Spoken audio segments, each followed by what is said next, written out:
Hello and welcome back to Homestead. If you don't know me, my name is Stephanie and I grow and garden in Zone 8A in South Carolina. I have a very long growing season and my seed starts right about now. Today is January 9th and we're about 12 weeks until our last frost date. This year our last frost date is April 1st and that can go 2 weeks either way, so it could be 2 weeks into April or 2 weeks backwards, which would be mid-March. Today I wanted to talk with you a little bit about seed starting. Today I am starting my first round of seeds, and every 2 weeks from here on out I will be starting more seeds. So we are at 12 weeks. I will again start seeds at 10 weeks, 8 weeks, 6 weeks, 4 weeks, and so on. This round of seeds is going to be brassicas, and I plan on planting these brassicas out 4 to 6 weeks before our last frost. So this is my very first spring crop that I'm going to be putting into the garden. What I am planting today is going to be brassicas and cabbages, some lettuces, some herbs like cilantro. Cold tolerant varieties is what I am planting today. These are the seeds we're using today. They are labeled, this is labeled herbs, this is labeled brassicas. We're going to start with the brassicas. Also, in front of us we have a variety of different things that you can start your seeds in. So these are different kinds of pots. Here to my right, I think it's your left if you're looking at me, these are 2.5 inch 6-cell trays that already have soil in them. I filled them up already.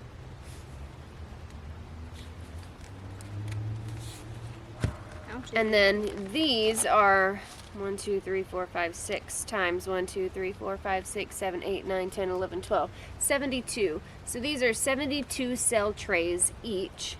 Each one of these cells is about 1 inch wide and long, so it's about a square inch that I will start 1 to 2 seeds in each of these. This will provide me with at least 72 little seedlings per tray.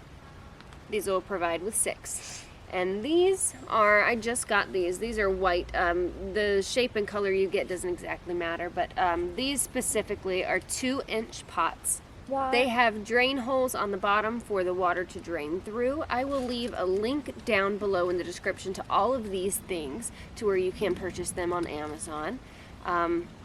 In these pots you can either plant just one seed for one plant to grow. I would use these for peppers and tomatoes just with one seed. Typically I would transplant up into this size though, but it would be a single plant per pot. Or what I'm going to do is sow probably 5 or 6 seeds per pot, sowing heavily so that I will transplant them out. So there are multiple ways to start seeds. You can do it in individual cells, you can do it in a little bit larger cells, you can do it in pots like this or round pots. You can use old strawberry containers or any kind of reusable, recyclable container that you put holes into the bottom so the water can drain out. You are able to use anything. Good soil.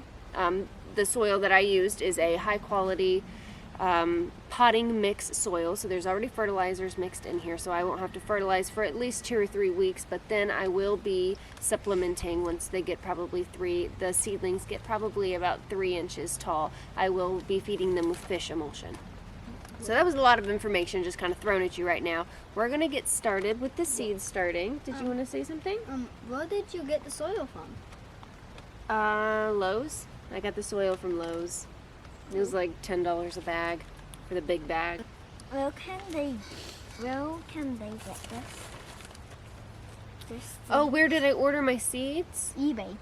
I got a lot of my seeds from eBay. You can also order seeds from reputable seed dealers like M.I. Gardener or Baker Creek Seeds. There's also Lowe's. They sell like little seeds packet that look like this. And Haas Tools, Tractor Supply, Dollar Tree. I'm gonna look at the camera and show us that either. Okay, there's Burpee and Bonnie. I mean, you can get seeds anywhere. The ones that Lowe's sell look like this. Not all of them, but some of them do. They're shaped just like this. That was just, yeah. I feel like I'm in the sneeze zone. So whenever you're starting seeds, not every single seed that you're starting is going to germinate. It's usually about an 85% germination rate. We only have 2 left. Yeah. Okay, so I labeled it Marvel 4 Seasons lettuce, and now I'm going to put it down. We are going to cover the seeds over very slightly. The soil is pre-moistened. I did pre-moisten it before, okay, so what I did was I put the soil I put the soil in the pots, in the trays, then I watered it down. Pre-moistened soil, let the extra water drain out. You could also put all of your soil in a bucket, put some water in it, mix it together, and then pack it into your cells or your trays or whatever you're using. Thank you. So how do you know how deep to plant a seed? With any seed that you're planting, you are going to plant it twice as deep as it is wide. So you want to cover the soil, you want to cover the seed over completely with soil. When it comes to planting your lettuce seeds, the majority of time, 80% of lettuce requires light to germinate. So you're not going to want to bury these too deeply. You're going to want to barely cover them over with soil. You want to keep them in place, and you don't want the birds to get to them. But they need that soil contact to germinate, but they also need the light to germinate. We're going to very lightly cover these. We want to not so much cover the seeds as impact the seeds into the soil so that they stay. And you do this with lettuce seeds because they require light. Also poppies and a couple other flowers, but that's not really what we're talking about today. I wasn't done yet. Yeah, well, you're done now. Thank you. Hey, here I have a tray. Yes, it's all muddy and dirty and there's some leaves in it, but you know what? It's for plants, so it is just fine. Oh. We're going to lift our tray here and put it inside of the other tray and unfold it. Now we're gonna do this. Okay, 1 second.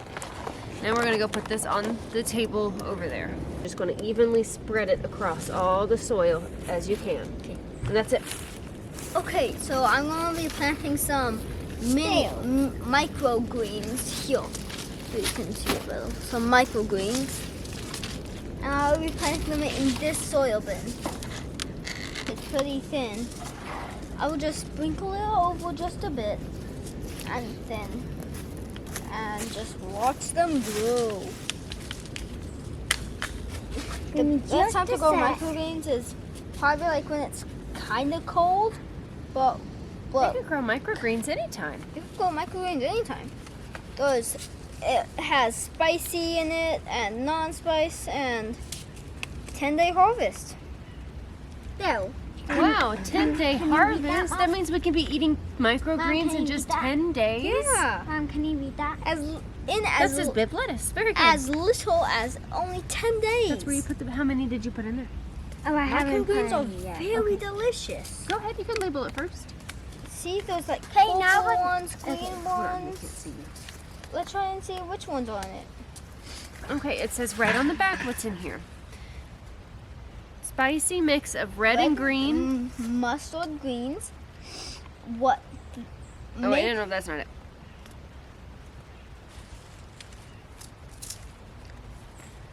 Oh, I cut off some of it when I ripped it. Hot mix contains mustard purple something, mustard museline something, mustard tassoi kale something, and kohlrabi purple something. Okay, we don't exactly know, Don't exactly know. but let's start planting. They can't see you. Oh no! It's okay. It's okay. I threw a whole bunch right here. Well, we're gonna have some microgreens growing on the ground. That's okay. All right, now you're just going to try to spread them as evenly as you can, probably with your finger like this. That's not really, and we're up to buy more microgreens. That's not a whole lot.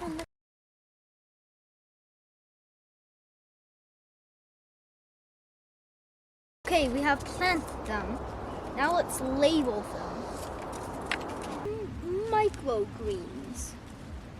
Just gonna stick that right in there. Microgreens. Okay, the first thing that I'm going to do is make my labels out. I know what I'm planting, I know where I'm planting it. Here I have, you can see, yep, it's off to the side, but we can see here. So each one of these trays holds 12 pots. I got these little black trays here at Lowe's in the free section. Remember, they have so many plants and they throw all these plastics off to the side for free or into the dumpsters, and they don't care if you take them or not. That's what those are, and they're very helpful. Now what I have them separated. I'm going to do like a really large, not like a heavy sow, but probably 7 or 8 seeds per pot. We have cauliflower, cabbage, Chinese cabbage, and Brussels sprouts. So different varieties, and I'm going to try to see the difference in these varieties. I am doing separate pots, so I am labeling each pot separately. It's a little extra work, but it is going to ensure that I know what's what. I'm just kind of heavily sprinkling over the top. Probably got about 10. That was a little bit more than I was aiming for, but about 10 seeds. They shouldn't all germinate, but it'd be super duper, of course, if they did. I know that this says self-blanching cauliflower, but these look like tomato seeds. These do not look like cauliflower seeds. Okay, for the Chinese cabbage, I have pak choy and Michelini. I think that's how you say that. Michelini Chinese cabbage. I want to see what the difference between them is. So that's what I'm doing. All right, the very last thing that we have to do is the herbs. Everything else is done. Good job filling these, Landon.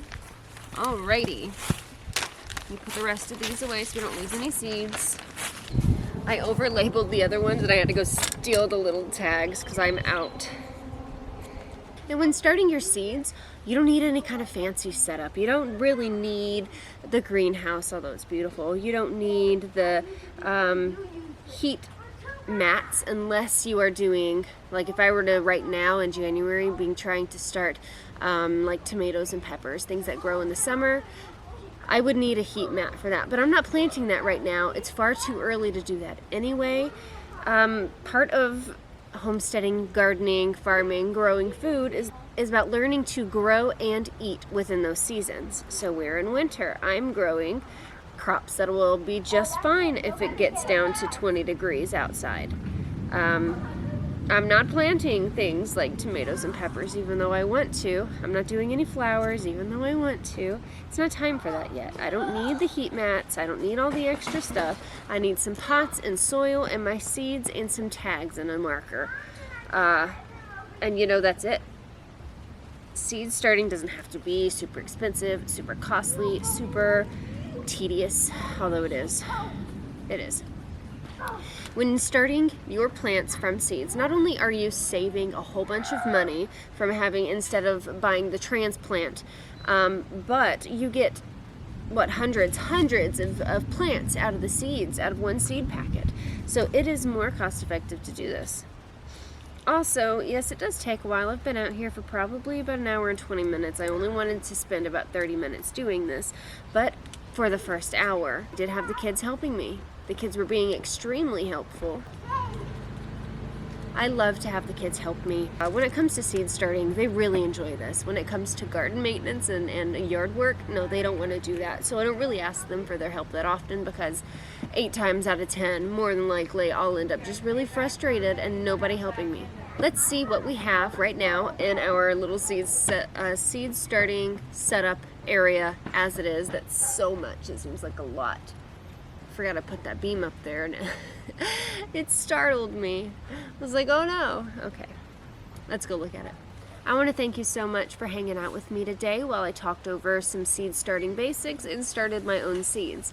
Like I said in the beginning of the video, this is week 12. This week is 12 weeks until our last frost date, which is April 1st. I am preparing these things now because in about 6 weeks, I'm going to transplant these out, and I will be starting more seeds every 2 weeks. Maybe I might have to wait because I don't really have a whole lot of space over here right now to start a whole bunch of seeds. The bulk of my seeds will be started when it is 6 weeks until the last frost, which will be in 6 weeks from now. So in 6 weeks, I will start seeds that are 6 weeks before the frost. I'm planting things out in 6 weeks. If you want to figure out exactly when do you need to know when to start your seeds, find your frost date and then start counting back. And that's how you do that.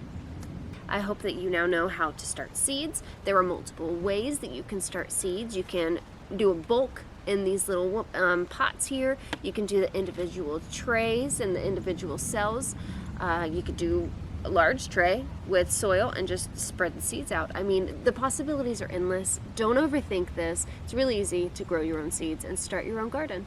Here's my little setup that I have going on right now. This is temporary, but so far it's working. So we have all of the trays that we just started right here. And these are what I started a couple of weeks ago, probably about 6 weeks. You can see the frost wiped them back pretty good. I'm leaving them alone. I am hoping that they are going to come back. I don't think all of them will, but I see probably 4 or 5 that just may. Here is the grapevine that I broke yesterday. The dino kale and the lettuce that we did right there. And then so far right now the shelf is empty, but all my seed starting stuff is up underneath it. I've got a bunch of pots of various sizes, different trays, different holders, my watering can, there's my soil, trash bag, umbrella, you know, a whole bunch of stuff. My door that I need to fix, and here's the microgreens that Landon did. I will see you guys next time. Thank you so much for hanging out with me, and come back and see us here on Hollow Acres Homestead.